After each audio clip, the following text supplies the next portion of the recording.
interesting. Well,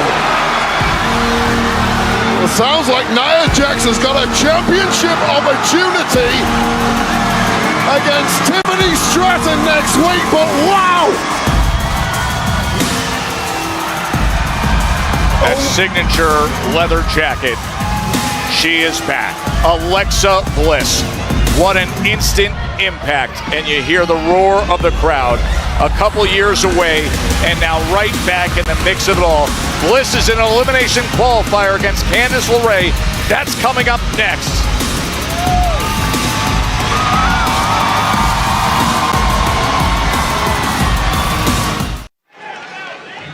We have 2 of the 6 spots for the Elimination Chamber on the women's side set.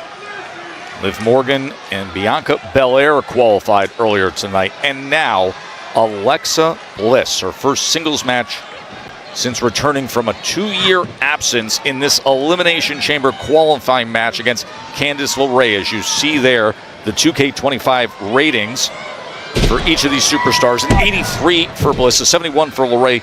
Bianca Belair, a 95, is the second highest female rating in 2K25. In fact, that's the last opponent that Bliss faced in singles action, Wade, January 28th of 2023, and now returns. Yeah, that's a hell of a long layoff, but I will say in terms of Alexa Bliss, she was out of the game a long time, left the industry to go and create some life, but showed zero signs of fatigue or ring rust in the Royal Rumble match. What was probably the most shocking return of them all at the Rumble.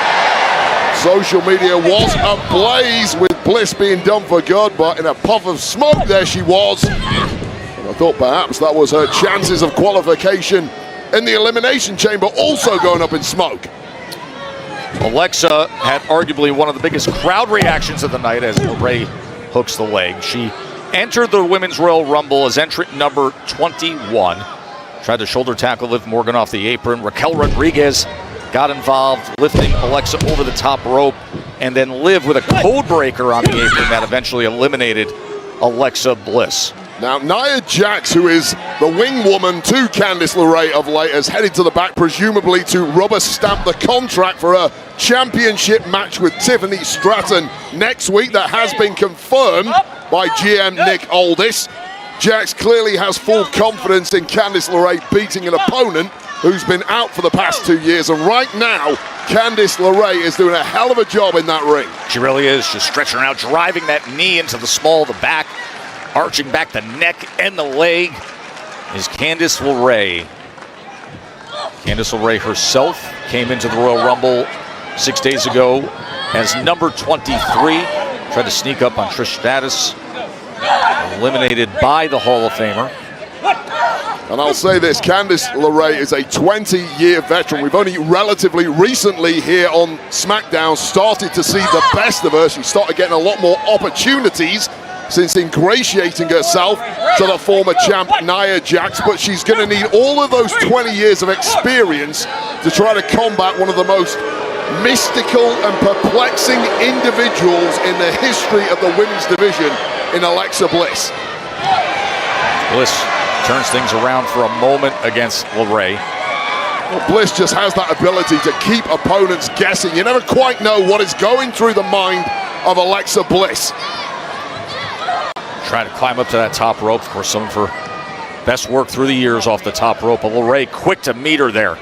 Well, this is smart from LeRae. If you have got an opponent who perhaps has a little bit of ring rust left in them from a long layoff, pick up the pace. Go hell for leather. Catch him napping.